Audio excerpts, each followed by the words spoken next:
میں تمہیں ایسا اب نسخہ دے دیتا ہوں. بھائی جنید صاحب آپ نے بڑی تقریریں کی, بڑی پھڑے ماری, تو اب آپ طریقہ بھی بتا دیں. میں آپ کو طریقہ بتا دیتا ہوں, اور قسم کھا رہا ہوں میں اللہ کی, اگر تم نے وہ کر لیا تو اللہ تمہیں بغیر مال کے پال کے دکھائے گا.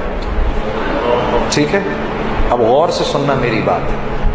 مولوی صاحب وہ قرآن کی کون سی آیت ہے جس میں اللہ نے مال خرچ کرنے کے 6 طریقے بتائے ہیں کہ اس پہ خرچ کرو, اس پہ خرچ کرو, اس پہ خرچ کرو, مساکین پہ خرچ کرو, رشتہ داروں پہ خرچ کرو.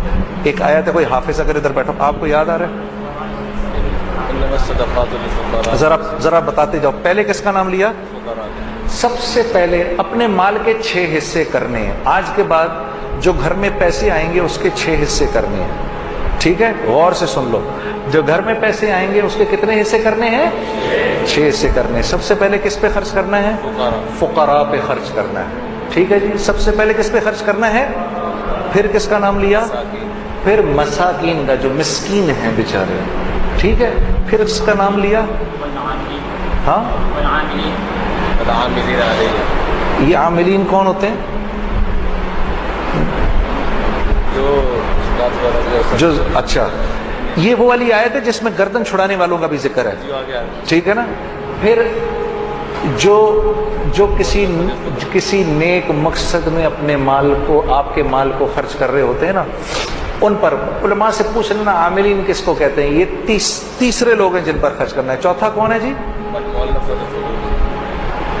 جن کو دین کے قریب کرنے کے لیے. ہاں, جن کو دین کے قریب کرنے کے لیے, یعنی جب اللہ کے راستے میں, یعنی جو قریب آ رہا ہو اس پر خرچ کرنا.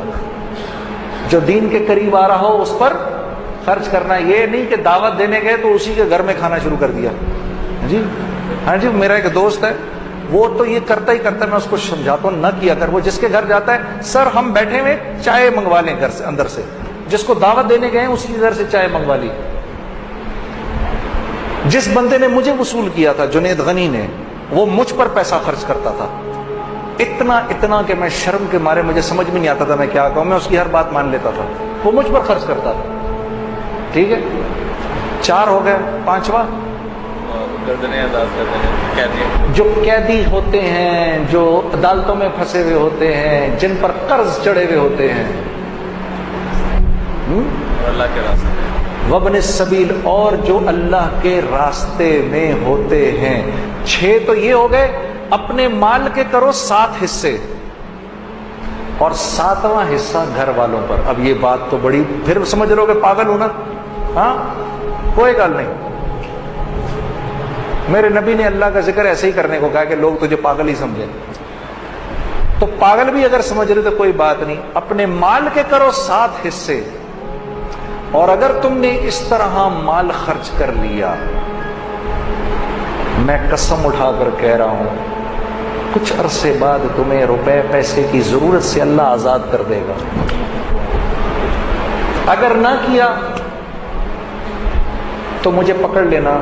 یہ بات مجھے مولانا سعید احمد خان صاحب کے توسط سے کسی نے بتائی ہے کہ ایک آدمی نے کہا مولانا یہ آپ زندگی کیسے گزارتے ہیں؟ انہوں نے بولا قرآن کی یہ آیت ہے, ان 6 لوگوں پر خرچ کر کے 7واں حصہ گھر والوں کو دے دو. اگر میرے ہی والا حال نہ ہوا تو مجھے پکڑ لینا.